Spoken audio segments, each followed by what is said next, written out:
मी 2 महिन्याची गरोदर आहे. तू काही काळजी करू नको. तू हे फळ खाऊच नको. माझं झालेलं जे बाळ आहे ते बाळ मी तुला देऊन टाकीन. त्याच्या मोबदल्यामध्ये माझ्या नवऱ्याला तू काहीतरी धनद्रव्य द्यावं लागेल. पण एक गाठोडं बांधून धनद्रव्य जर माझ्या नवऱ्याला दिलं तर तो गुपचूप बसेल. तो काही बोलणार नाही. मी माझं बाळ मरून गेलं असं जाहीर करून टाकेल आणि हे बाळ तुला माझ्या नवऱ्याला आणून द्यायला सांगेल. हे बाईला पटलं. हा म्हणे हे बरोबर आहे. असं जर केलं तर माझ्या मागचं हे संकट टळून जाईल. म्हणे आता या फळाचं काय करायचं.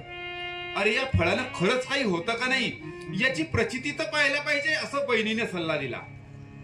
बहिणीने काय सल्ला दिला. हे फळातून काहीतरी बाळ उत्पन्न होतं याची प्रचिती घेण्यासाठी हे फळ त्या तुझ्या दारातली जी गाय आहे ना त्या गाईला खाऊ घाल. तिला पण वासरू नाही आहे म्हणे. मग तू काय कर आता हे फळ त्या गाईला खाऊ घाल. त्या गाईला ते फळ खाऊ घालतात आणि अशा प्रकारे ही फक्त गरोदर होण्याचं नाटक करते. आणि नाटक करत असताना तसं पाहिलं तर 9 महिने 9 दिवसाशिवाय बाळ होणार नाही. परंतु 2 महिने अगोदरच बाळ जन्माला येतं. आत्मदेवही काही त्याचा हिशोब लावत नाही. आत्मदेवाने काही हिशोब लावला नाही आणि तो त्याच्या कार्यामध्ये व्यस्त होता आणि ते बाळ झाल्याचा आनंदोत्सव तो साजरा करत होता. आणि तो आनंदोत्सव साजरा करत असताना त्याने त्या ठिकाणी सर्व गावाला आमंत्रण दिलं. संपूर्ण साधू संतांना आमंत्रित केलं आणि साधू संतांना आमंत्रित केल्यानंतर कारण संतांच्या महात्म्यामुळेच मला हे काय झालेलं आहे हे बाळ मला प्राप्त झालेलं आहे.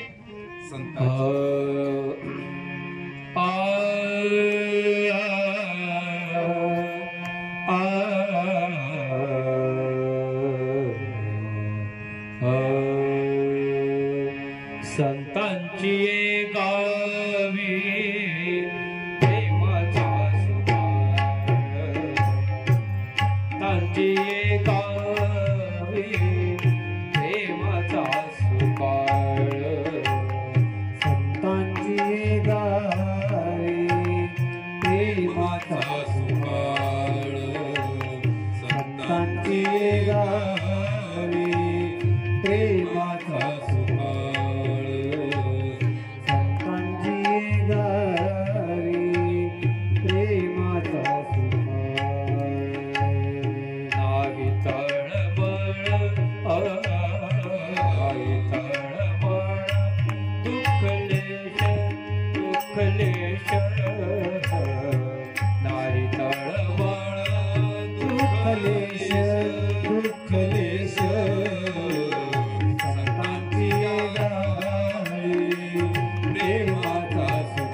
संतांचे भोजन अमृताचे पान संतांचे भोजन अमृताचे पान संतांचे भोजन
अशा संतांच्या महतीमुळेच मला अपत्य प्राप्ती झालेली आहे आणि त्या संतांची महिमा काय वर्णावी. अशा प्रकारच्या संतांच्या कृपाशीर्वादाने मला जर एवढं अनपेक्षित अशा प्रकारचं फळ मला प्राप्त झालेलं आहे आणि म्हणून त्याने आनंदोत्सव साजरा केला. संपूर्ण नगरीमध्ये गुढ्या तोरणं बांधल्या गेली आणि आनंदोत्सव झाला. चंद्राच्या कलेप्रमाणे बाळ दिवसेंदिवस वाढत होतं. तितक्यातच 2 महिन्यांनी गाय सुद्धा व्याली. पण गाईला वासरू झालं नाही, तर गाईला सुंदर असा सद्गुण संपन्न असा एक मुलगा जन्माला आला. गाईला काय जन्माला आला? बाळ जन्माला आलं.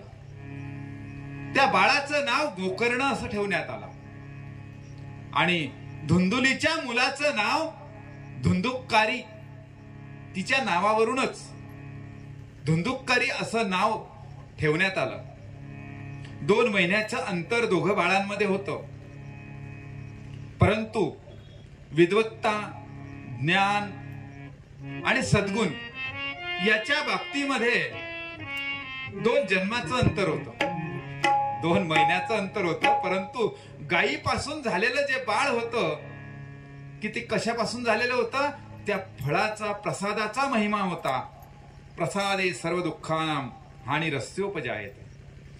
तो संत महात्म्यांनी कृपेचा आशीर्वाद रूपी ते फळ प्रसाद म्हणून दिलेलं होतं.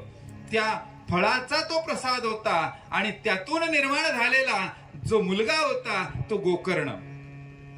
सर्व सद्गुण संपन्न आणि अतिशय सर्व अवगुण संपन्न, आपल्या माते समान आणि आपल्या मावशी समान.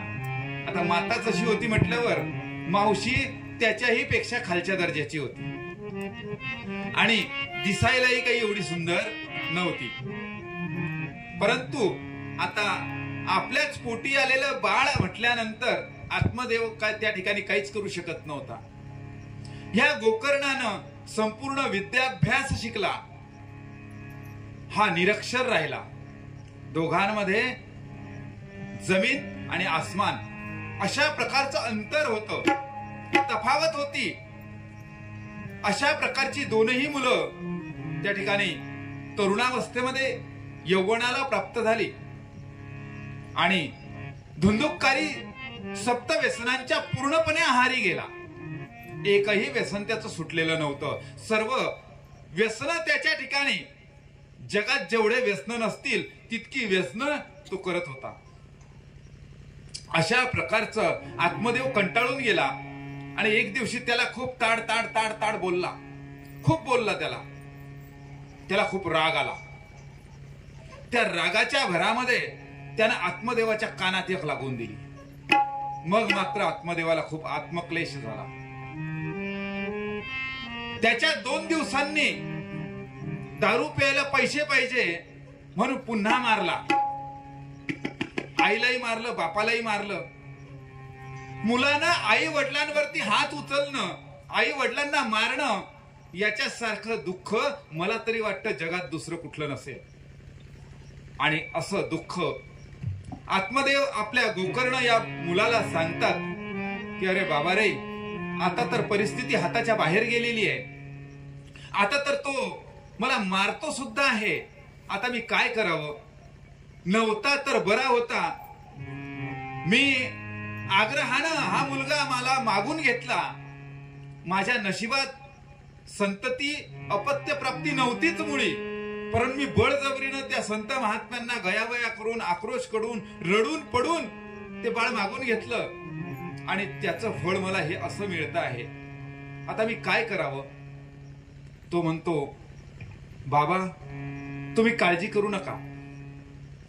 तुम्ही फक्त स्वतःच्या आत्मकल्याणाचा विचार करा. तुमच्या आत्म्याचं कल्याण कशामध्ये आहे हे तुम्ही जोपर्यंत तुमच्या डोक्यात घेणार नाही तोपर्यंत तुम्हाला दुःख सहन करावं लागेल. अरे बाबा, मी आता करू तरी काय? तुम्ही सरळ आता संन्यास घ्या. याने पण काय सांगितलं? कारण याचा सुद्धा अभ्यास झालेला होता, विद्वान झालेला होता आणि सर्व सद्गुण संपन्न असा मुलगा होता. सद्विचार, सद्विवेक त्याच्या ठिकाणी होते आणि त्यामुळे त्याने सदुपदेश केला की बाबा तुम्ही आता निवृत्ती मार्ग पकडा. कारण आपण जन्माला आल्यानंतर 4 पुरुषार्थ कमवायचे असतात. धर्मम च अर्थम च कामम च मोक्षम. धर्म, अर्थ, काम आणि मोक्ष. धर्म आपण त्या ठिकाणी आपल्या कर्तव्यातून सिद्ध करायचा असतो. अर्थ व्यवसाय करून प्राप्त करून घ्यायचा असतो. काम म्हणजे संसारामध्ये आपल्याला अपत्य प्राप्ती झाली पाहिजे, ती पण तुम्हाला झालेली आहे. आणि आता तुम्ही संन्यास घेतला पाहिजे. तुम्ही आत्मकल्याणाच्या दिशेकडे म्हणजे मोक्षाच्या वाटचालीकडे तुम्ही आता रस्ता धरायला पाहिजे. वानप्रस्थाश्रम तुम्ही स्वीकारा. संन्यास त्या ठिकाणी तुम्हाला घ्यायचा आहे आणि संन्यास घेऊन तुम्ही जंगलामध्ये निघून जा. असं ऐकल्यानंतर आत्मदेवाला तो विचार पटले आणि आत्मदेव तर निघून गेले. त्यानंतर धुंदुलीला एके दिवशी अशी मारली की फक्त मरायचीच बाकी होती. धुंदुलीने रात्री विचार केला की नवरा तर सोडून निघून गेलेला आहे, मुलगा दररोज मला असं मारतो, त्यापेक्षा मेलेलं बरं. आणि म्हणून जवळच एक विहीर होती आणि त्या विहिरीमध्ये रात्रीच्या वेळेला उडी टाकून त्या धुंदुलीने सुद्धा आपला आत्मघात करून घेतला. जैसी करणी तैसी भरणी. अशा प्रकारे तिचा शेवट त्या ठिकाणी होऊन गेला. एवढ्यावरती गोष्ट थांबलेली नाही. गोकर्ण तर तिथे राहतच नव्हता मुळी. तो आपलं अध्ययन, अध्यापन, यजन, याजन अशा प्रकारचं करण्यासाठी ब्राह्मणाची जी षडकर्म असतात ती षडकर्म तो यजन, याजन, अध्ययन, अध्यापन करण्यासाठी तो निघून गेला. तो घरी राहतच नव्हता. आता राहिला एकटा धुंदुककारी. या धुंदुककारीचं आता तर त्याला कोणी म्हणायला नाही आणि बोलायला नाही, त्याच्यावर वचकच नव्हता आणि त्याच्यामुळे तो बेफाम झाला. 1 नाही, 2 नाही, 3 नाही, 4 नाही, 5 वेश्या घरामध्ये आणून ठेवल्या आणि त्यांना खाऊ पिऊ घालणं, त्यांना दागदागिने देणे, त्यांना साड्या आणणं हे कुठून करायचं?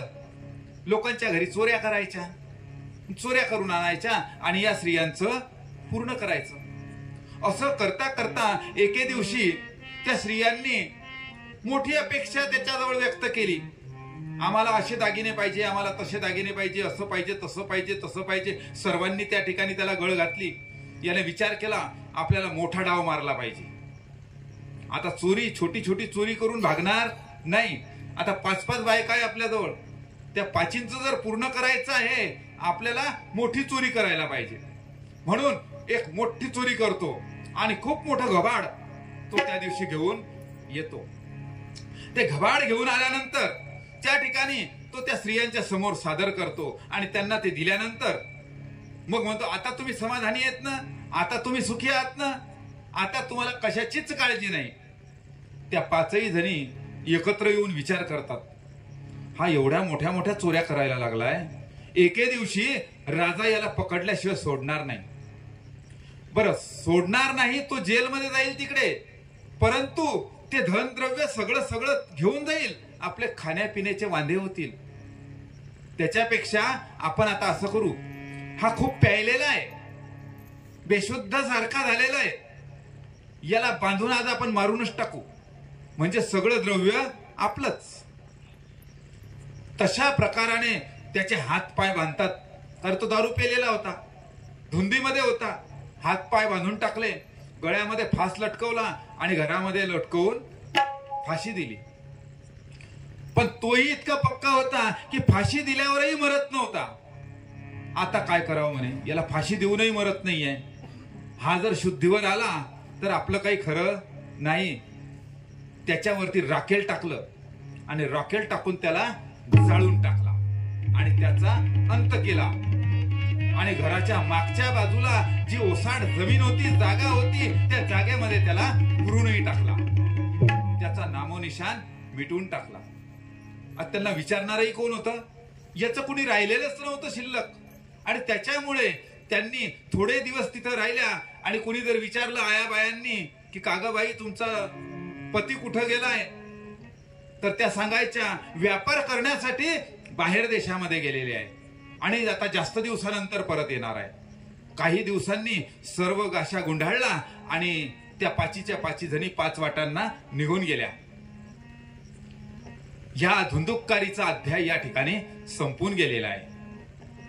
अशा प्रकारचं त्याचं जीवन सगळं संपून गेलं. जीवन संपलं, परंतु आत्म्याचा घात झाला. अशा आत्म्याचा घात झाल्यानंतर कुठेच जागा मिळत नाही, कुठेच नाही, कुठल्या योनीतच जात नाही. त्याला फक्त एकच योनी प्राप्त होते आणि ती म्हणजे भूत योनी. भूत योनीमध्ये प्राप्त झाला. इकडे ह्या गोकर्णाला हे समजलं की आपला भाऊ वारला. खूप दुःख झालं हो.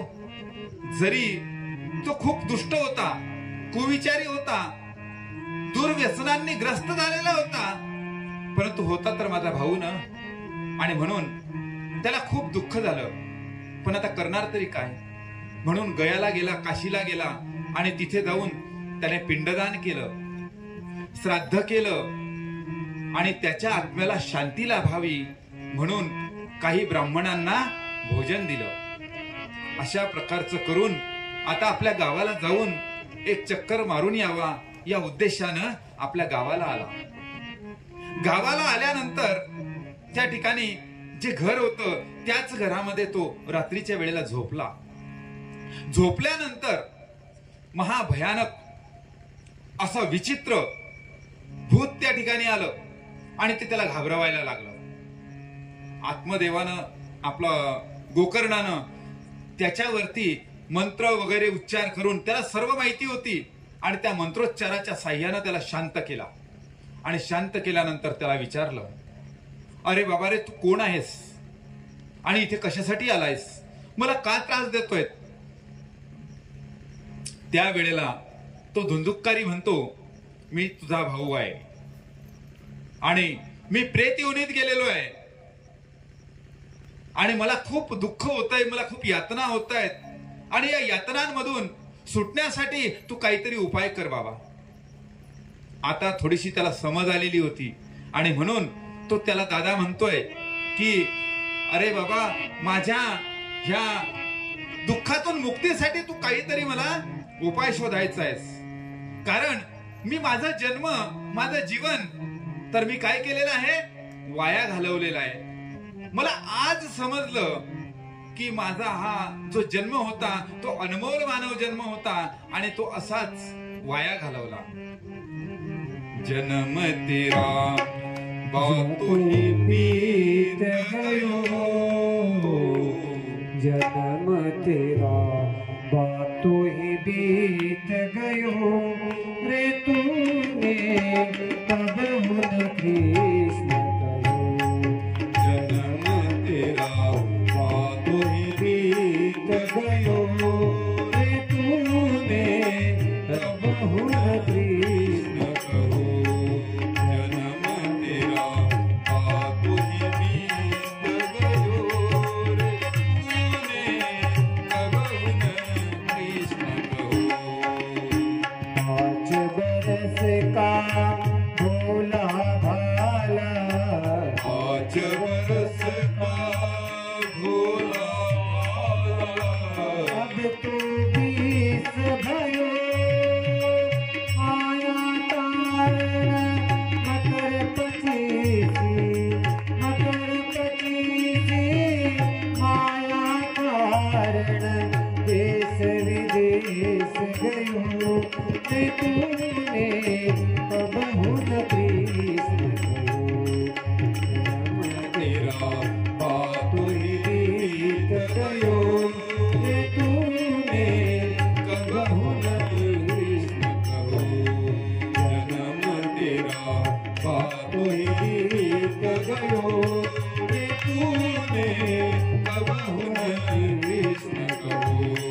जन्म तेरा बातों ही बीत गयो, तूने कब हुन कृष्ण कहो. संपूर्ण जीवन मी अपराधामध्ये घालवलेलं आहे. एक वेळा सुद्धा त्या परमात्म्याचं नाव कधी माझ्या मुखामध्ये आलेलं नाही आणि त्यामुळे मी या परिस्थितीला पोहोचलेलो आहे. तरी मला तू या योनीतून मुक्त कर. गोकर्ण सकाळी उठतो, त्याच्याजवळ असलेले सर्व ग्रंथ धुंडाळून काढतो की प्रेत योनीतून मुक्त करण्यासाठी मी पिंडदान आणि श्राद्ध केलेलं आहे आणि तरी सुद्धा याला प्राप्ती, सुखाची प्राप्ती झालेली नाही. आता याला सुख प्राप्त करून देण्यासाठी या भूत योनीतून, या प्रेत योनीतून बाहेर काढण्यासाठी काही उपाय सापडतोय का म्हणून तो शोधण्याचा प्रयत्न केला. परंतु त्याला कुठल्याही प्रकारचा त्या ग्रंथांमध्ये उपाय सापडलेला नाही. त्याने संपूर्ण आजूबाजूच्या गावातले सर्व विद्वान मंडळींची जाहीर सभा बोलवली आणि त्या सभेमध्ये हा प्रश्न उपस्थित केला. कारण ते सर्वच लोक त्याच्या बरोबरीची होती, कारण हा विद्वान होता आणि त्याच्यामुळे सर्वच विद्वान त्याच्या परिचयाचे होते आणि सर्व विद्वानांना एकत्रित केलं आणि एकत्रित करून तो प्रश्न केला की माझ्या भावाला भूत योनीतून बाहेर काढण्यासाठी कुणाजवळ काही उपाय आहे का. संपूर्ण सभा अवाक झाली. कुणाजवळच काहीच उत्तर नव्हतं. त्यातला एक वृद्ध महाज्ञानी एक ब्राह्मण पुढे आला आणि त्या ब्राह्मणाने सांगितलं, अरे बाबा, माझ्याकडे तर काही उपाय नाही आहे, पण एक उपाय तुला सांगतो की तू तुझ्या योग शक्तीच्या द्वारे, मला माहिती आहे तुला योग शक्तीचा अभ्यास आहे, आणि त्या योग शक्तीच्या द्वारे तू त्या सूर्यदेवाला थांबव आणि त्याला आव्हानून त्याला तो उपाय विचार. त्याने सांगितलेला तो उपाय तू कर, म्हणजे निश्चितच तुझ्या भावाची मुक्तता होईल एवढं मला माहिती आहे. ठीक आहे म्हणे. बाबा नमस्कार, तुम्हाला इतक्या काळानंतर का होईना परंतु तुम्हाला ते सुचलं आणि ते तुम्ही माझ्यापर्यंत पोहोचवलं, धन्यवाद. म्हणून त्याने आपल्या योग शक्तीच्या सामर्थ्यानं सूर्यदेवाला आव्हानलं आणि सूर्याला नमस्कार करून विचारलं की माझ्या भावाला जी प्रेत योनी प्राप्त झालेली आहे, भूत योनी प्राप्त झालेली आहे, त्यातून मुक्त करण्यासाठी आपण काहीतरी मला उपाय सांगावा. ते म्हणे एकच उपाय या ठिकाणी या कलियुगामध्ये एकच उपाय आहे, आणि तो म्हणजे श्रीकृष्ण भगवंतांच्या ज्या लीळा आहेत त्या लीळांचं श्रवण तू सर्व जनतेला करवायचं आहे. आणि ते श्रवण करवत असताना तो प्रेतात्मा सुद्धा त्या ठिकाणी येईल, कारण त्याच्याच निमित्ताने तुला हे करायचं आहे. तो हेतू तुला धरून करायचा आहेस, आणि तो त्या ठिकाणी आला, त्याने ते श्रवण केलं म्हणजे त्याची मुक्तता होईल. याच्याशिवाय दुसरा कुठलाही उपाय नाही. ठीक आहे म्हणे, मी करेल. श्रीमद भागवत ग्रंथामध्ये श्रीकृष्ण प्रभू भगवंतांच्या अमोघ अवर्णनीय अशा अमृतमय लीळा आहेत, आणि त्या लीळांचं मी श्रवण अनेक जनतेला करवणार. अशा प्रकारचं एक मोठं आयोजन करण्यात आलं. मंडप वगैरे देण्यात आले. सर्व जय्यत तयारी झाली. सर्व लोकांना आमंत्रित केलं. मंडप दिला गेला आणि त्या ठिकाणी श्रीमद भागवत ग्रंथांचं वाचन हे सुरुवात झालं. तिथे एक बांबू लावलेला होता. मंडप द्यायचा म्हटला म्हणजे बांबू आलाच, आणि तो बांबू जो लावलेला होता त्या बांबूला 7 गाठी होत्या. त्या 7 गाठींचा बांबू हा त्या जे स्टेज होतं त्या स्टेजच्या समोरच होता, आणि त्या 7 गाठीच्या बांबू मध्ये तो धुंदुककारी त्या ठिकाणी येऊन बसला. पहिल्या दिवसाची कथा ऐकली, आणि पहिल्या दिवसाची कथा ऐकल्यानंतर त्यातली रात्रीच्या वेळेला एक गाठ फुटून गेली. दुसऱ्या दिवशीचा सप्ताह झाला. त्या दुसऱ्या दिवशीच्या गाठी दुसऱ्या दिवशी दुसरी गाठ फुटली. अशा प्रकारे 7 दिवसामध्ये 7 गाठी फुटून गेल्या, आणि दिव्य असा अलौकिक देह धारण करून हा धुंदुककारी सर्वांच्या समक्ष उभा राहिला. त्या ठिकाणी गोकर्ण म्हणतो, तुला हे देह कसं प्राप्त झालं? म्हणे, दादा तुमच्याचमुळे, तुमचेच उपकार आहेत. तुम्ही या कथेचं श्रवण केलं आणि माझी भूत योनीतून मुक्तता झाली, आणि मला असं दिव्य असं रूप हे मला मिळालेलं आहे. आणि मला घेण्यासाठी स्वर्गातून विमानही आलेलं आहे. बघा तिकडे त्या बाजूला बघतात तर खरोखर त्या ठिकाणी विमान आलेलं होतं, आणि त्या विमानामध्ये तो बसला आणि स्वर्ग लोकाला निघून गेला. अशा प्रकारे श्रीमद भागवत जे ग्रंथ आहे त्या ग्रंथाचं महात्म्य की भूत योनीत गेलेला त्या जीवात्म्याला सुद्धा शांती प्रदान होते, अशा प्रकारचं महात्म्य या कथेमध्ये आहे. आणि त्या कृष्ण प्रभूंच्या ज्या लीळा आहेत त्या अतिशय अमृतमय अवर्णनीय अशा प्रकारच्या त्या लीळा आहेत. कृष्ण भगवंतांचा जन्मच मुळी कशासाठी झाला? यदा यदा हि धर्मस्य ग्लानिर्भवति भारत अभ्युत्थानम् अधर्मस्य तदात्मानं सृजाम्यहम् परित्राणाय साधूनां विनाशाय च दुष्कृतां धर्म संस्थापनार्थाय संभवामि युगे युगे. मुळातच कृष्ण परमात्म्यांचा जो जन्म आहे हा जन्म कशासाठी झालेला आहे? अधर्माचा ऱ्हास करून त्या ठिकाणी धर्माची संस्थापना करण्यासाठी कृष्ण परमात्म्यांचा जन्म झालेला आहे. कारण त्यांचा जो काळ होता तो काळही तसाच होता. कृष्ण भगवंतांचा जन्मच कसा झाला तर कूपक राजा आणि कूपक राणी हे एक जोडपं होतं. राजा आणि राणीचं यांनाही संतती नव्हती, आणि अपत्य प्राप्तीच्या दुःखाने संपूर्ण जीवन त्यांचं जळून चाललेलं होतं. आणि त्या पुत्रप्राप्तीच्या कारणासाठी त्यांनी राजसन्यास घेतला. जो राज्य होतं ते सोडून दिलं, संन्यासाची वस्त्र परिधान केली, आणि रानावनामध्ये परमेश्वराचं भगवंताचं नामस्मरण चिंतन करत करत ते आपलं देह